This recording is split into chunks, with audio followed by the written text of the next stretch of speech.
People like to drive enormous pickup trucks in cities. You don't have to take my word for it, and just look at the sales data.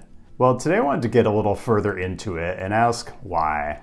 And as I peeled the layers of this particular onion, it just kept getting deeper and deeper. And the answers I found really go to the heart of so many things that are happening in our cities and our politics today. Let's back up a bit because I want to give us all a piece of terminology that I don't think we've ever used in this space before. And it's self-identified rurality. And I'm going to talk about what that is and why it matters for cities and transportation. But also, this is a viewer-suggested topic, and I do like to give credit where it's due. And the first viewer I want to shout out is a person at my Minneapolis event earlier this year who mentioned that there exists research on people who live in urbanized areas but still think of themselves as rural people, and how that would be a good expansion on my series of pickup truck videos. I didn't get your name, but if you're watching, you know who you are. And the other one is one of my patrons, Doug Connolly, who messages me periodically to remind me of all the cool topic suggestions he's given me that I haven't actually done yet. And I do joke with Doug, but he does have good ideas, and I do save all the good ideas I get in a trusty spreadsheet. I'm not even kidding. And one of Doug's ideas turned out to be along the same lines that my viewer in Minneapolis mentioned. He did get a little colorful about it. He framed it as people who think that having a big lawn means you're good at farming, or that you are culturally in touch with people who actually do farm for a living. And to that point, this is a topic where it's going to be awfully easy to be sarcastic and mean-spirited, and I may not be able to help myself completely. Like, for example, there are some obvious tropes that come to mind when you hear the words self-identified rurality. Mostly just things that are aggressively basic and mediocre. But I'm going to try to keep this as constructive as possible.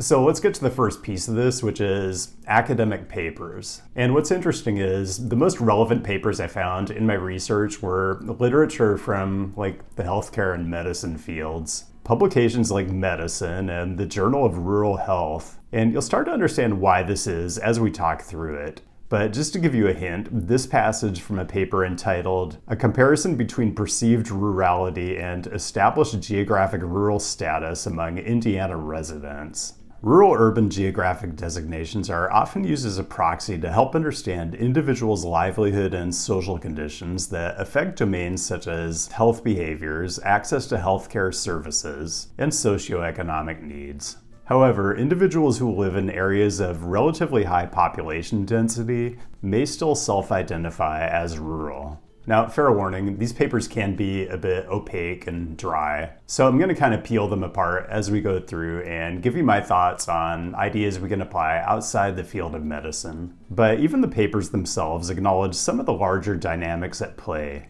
Like, same paper, self-perception of belonging to a rural community is related to a sense of place, a construct that is less rigid than geographic boundaries, and consists of personal attachments and meaning associated with places by residents. I mean, this is already getting into pretty squishy placemaking theory stuff. I actually found 3 different papers that used a very similar approach to get at the question, is there a mismatch between whether people see themselves as rural or not and the type of community they actually live in? And the approach is to design a survey that asks people questions about their perceived rurality or urbanity and compares their responses to the respondents' actual physical locations using rural-urban commuting area code designations, or RUCA codes. And you might ask, as you should, what is a RUCA code? Or maybe you didn't, but you get to hear about it anyway because they are super interesting. They were developed at the University of Washington, go Dogs, with the aim of helping to define where a particular geography sits within the urban-rural continuum. It's an analytical tool to help the government develop and refine policies across a wide range of agencies, and it's a common measure of rurality in health services research. In its most basic form, it codes census tracts into categories between 1 and 10, based on measures of urbanization, population density, and daily commuting, and the categories sit within a 4-tier classification: urban, large rural, small rural, and isolated. I want to make sure I explain this well because it is important. So I downloaded the file that has all the RUCA code designations for census tracts aggregated up by zip code, which is the data set they used in a couple of these studies, and I located them around the metro area I'm most familiar with, Portland, Oregon. Now, Code 1 is Metropolitan Area Core, which means you're 100% inside a metropolitan area. So for Portland, that's everything inside the urban growth boundary.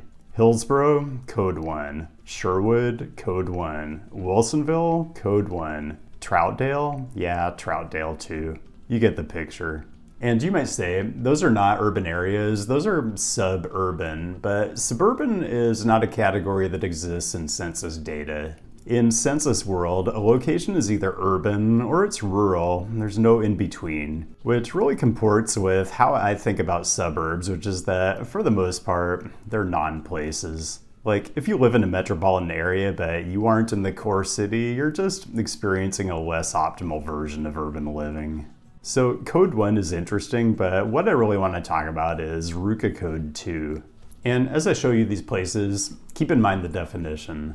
Metropolitan area, high commuting, with a primary commuting flow of 30% or more to an urbanized area. So these are small cities in their own right, but highly dependent on proximity to a much larger metro area. And I would use another census non-approved term to describe these, which is exurbs. St. Helens, Newburgh, Canby, Molalla, Sandy. Just 5 examples, all population over 10,000, all within 5 or 10 miles of the Portland metro area UGB, all with over 30% commuting flow into the metro area. I've been to all of these cities, I've done consulting work in most of them. I don't think I myself could live in them, but I understand some of the appeal for people who do. And when you go to these places, you definitely feel like you're still within the Portland influence area. But you also feel like you're in a place that's pretty adamant about not being Portland.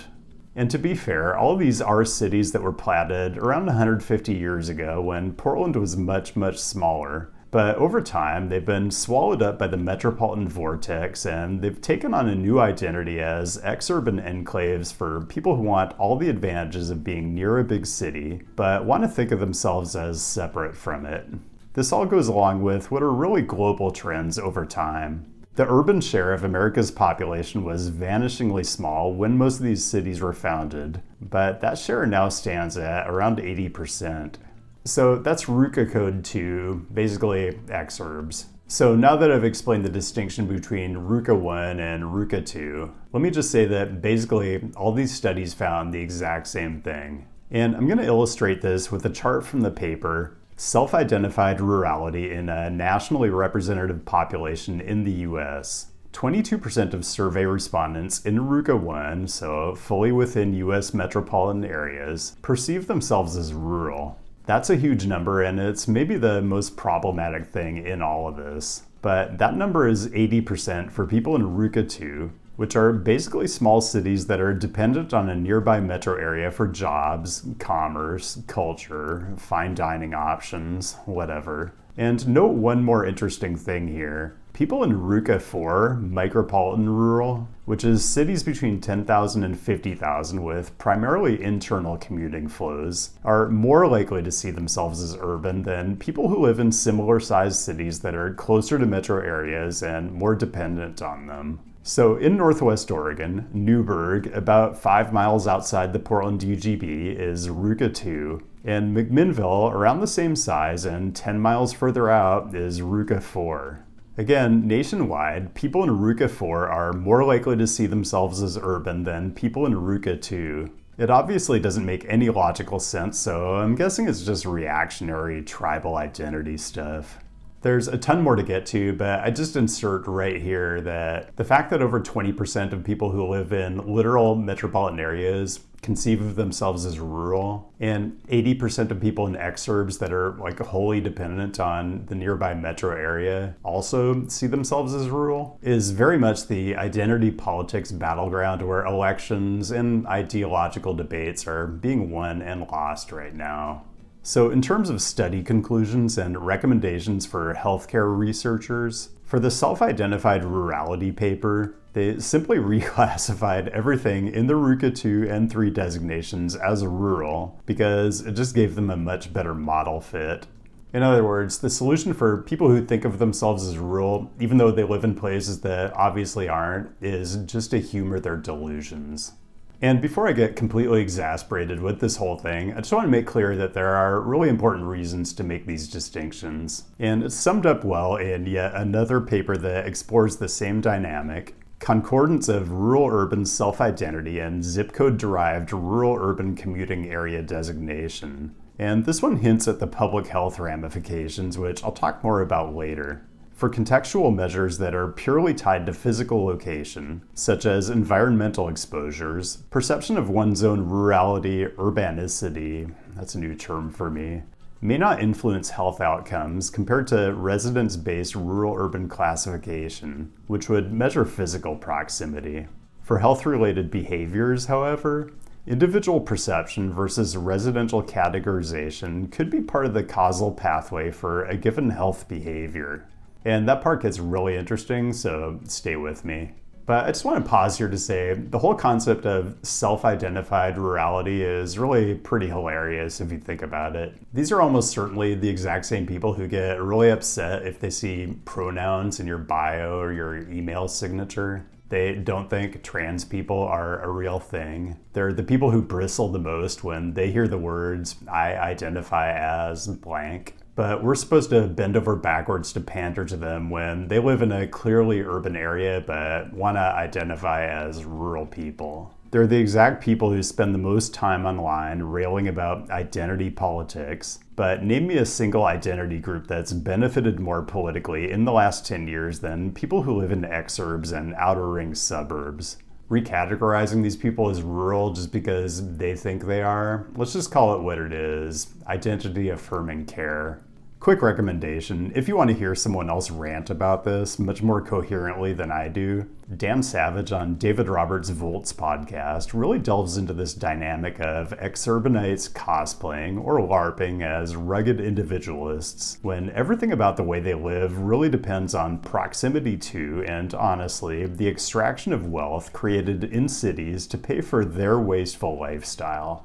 I'm actually trying to be more diplomatic in this video, but if you're in the mood for something much less apologetic, it's a highly recommended listen. My working theory on this is a bit more charitable, I think. People who live in places that are obviously rural don't really make any mistake about it, whereas people who live in urban areas are a bit more malleable in their perception. This kind of tracks with my feeling, which is that living in sparsely populated environments is kind of evolutionarily hardwired into our psyches. Our brains weren't evolved to process the kind of activity and change and dynamism that cities present to us on a daily basis. So here's something about me you probably don't know. My undergraduate degree, before I went to planning school, was in English Lit. And my focus area was late 19th and early 20th century American literature. These are some of the books that influenced me the most, and there's a lot to say about all of them. But what really drew me to them was how much they have to say about how people navigated the emerging urban realm, post-industrial revolution, and all the emerging technology and novelty, and all the social issues brought about by just the complexity of urban life. And one of the big questions these books raise is, were people even built to live in cities? A shorthand way to think about this is Dunbar's number. Robin Dunbar, a cognitive psychologist at Oxford, said that in social processing, we have a limit to the number of people we can comfortably think about, and that number is about 150, which corresponds to the typical size of a nomadic community just about anywhere in the world. In other words, the kinds of communities that we're all descended from. To think about this in the context of the present day, the principle is basically the number of people you would not feel embarrassed about joining uninvited for a drink if you happen to bump into them in a bar.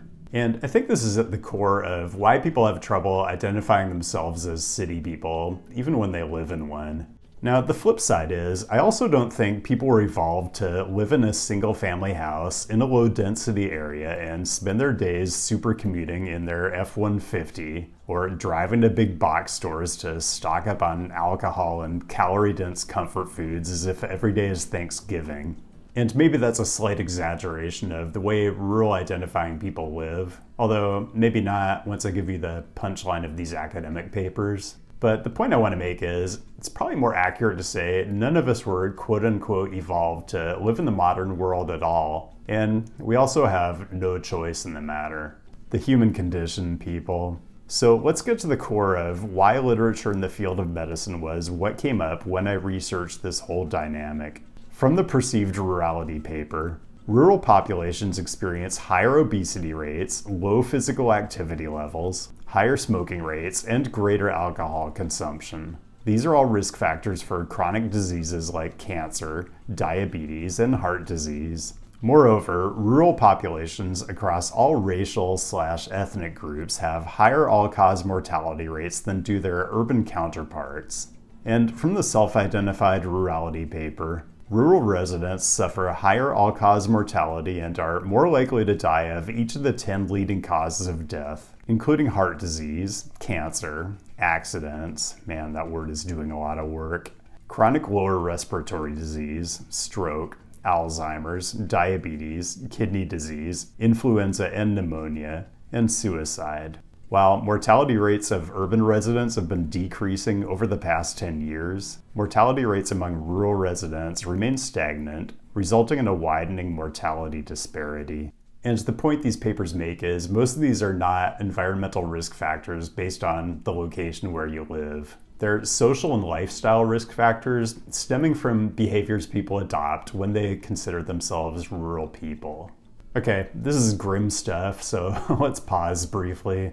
If you yourself are one of those people who is evolutionarily inclined to hang out in cities, I want to let you know that tickets are now available to the general public for my January 31st event with the War on Cars in New York. I used to have a running gag about having enough subscribers to fill various stadiums, so now I'm trying to figure out if we can literally fill a decent-sized auditorium with nerdy urbanists. The link to the ticketing site is down in the description. So one of the things I take away from this is the urban-rural divide that seems to be dominating our politics today isn't just geographical, and it honestly probably isn't even primarily geographical. And one of the recurring themes of this divide is the idea that urbanites look down on rural people. And I just want to be clear that if you're someone who identifies as rural, this video isn't me looking down on you. This is me saying you're dealing with some massive structural disadvantages that aren't just economic and cultural. The research I'm sharing is saying that there are things in your lifestyle that are making you die early and consume more healthcare while you're alive, and the healthcare industry is well aware of this. But I don't expect anyone to listen to me because things are just completely tribal now. People who self-identify as rural manage to vote for a wealthy con man, again, someone who's likely to gut programs that benefit them and give tax breaks to super wealthy city dwellers in the name of government efficiency. I'm convinced that actually researching and understanding policy is of little interest to the people who voted for this guy, and the entire heuristic they use for voting is, whatever the smarty pants city people are voting for, I'm voting for the opposite. What I'm talking about here is anti-intellectualism, and the last paper I want to share is Rural Identity as a Contributing Factor to Anti-Intellectualism in the US. First of all though, what is anti-intellectualism? I'll defer to the internet's leading source of objectively true information. Anti-intellectualism is hostility to and mistrust of intellect, education, and philosophy, and the dismissal of art, literature, history, and science as impractical, politically motivated, and even contemptible human pursuits. And the paper I'm sharing with you goes a bit further. Anti-intellectualism drives support for phenomena such as populism, a rejection of scientific consensus, and health and science misinformation endorsement. Seems relevant to the current moment. A significant and overlooked factor contributing to anti-intellectualism is rural social identification. a psychological attachment to being from a rural area or small town, because rural identity in particular views experts and intellectuals as an outgroup. And then the paper uses, take a wild guess, RUCA codes to correlate urban-rural context with the respondents' views on things like trust in experts and intellectuals, but also includes questions about self-perception, which is really the heart of the whole thing. And I just want to emphasize how corrosive all this kind of stuff is to our politics. People high in anti-intellectual attitudes are more likely to accept information that goes against scientific and expert consensus because that information comes from people they distrust or dislike. Consequently, this makes anti-intellectualism a significant predictor of misinformation endorsement on a variety of issues, including climate change, vaccines, COVID-19, you name it. There are other catchwords that come up as you go through this. Values, hard work, common sense, which rural identifying people apparently have and coastal urban intellectual elites don't.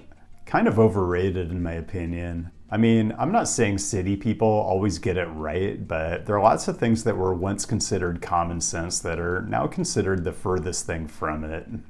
Here's the capper on this whole thing though. Remember how in the literature from the field of medicine, people's self-perception of whether they were rural or not was more relevant to health outcomes than whether they were actually located in a rural place? Well, with anti-intellectualism, it's the same thing.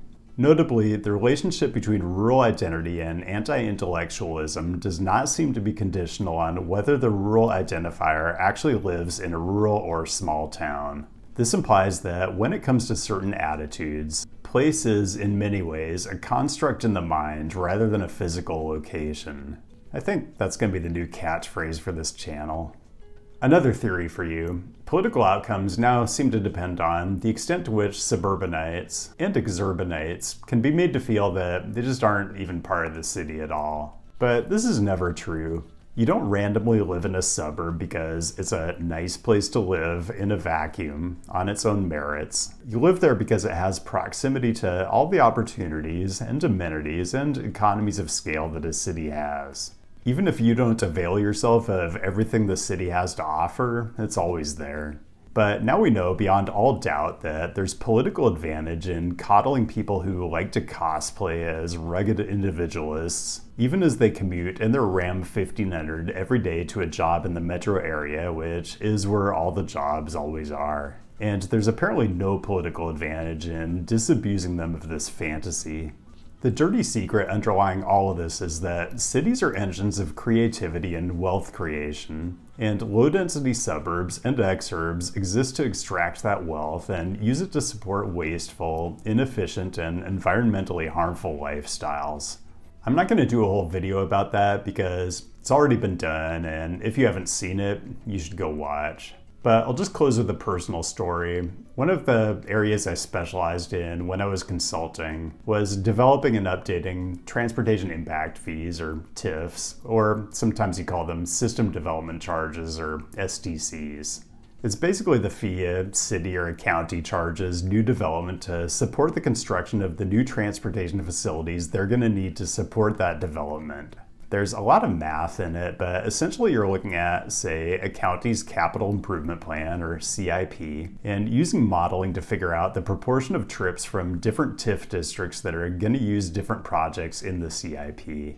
And what I found just about every time I did this analysis was that cities and counties were overcharging for development in inner neighborhoods, which is really where we want the new development, and undercharging for development in outer neighborhoods and exurbs. Because when you look at the data, the people who live in the hinterlands drive much more, they have much higher daily vehicle miles traveled, and they make up a disproportionately high amount of the traffic that triggers the need for capital improvements. And I always did my best to bring some logic to these fee systems, but in the end, the decisions are always political.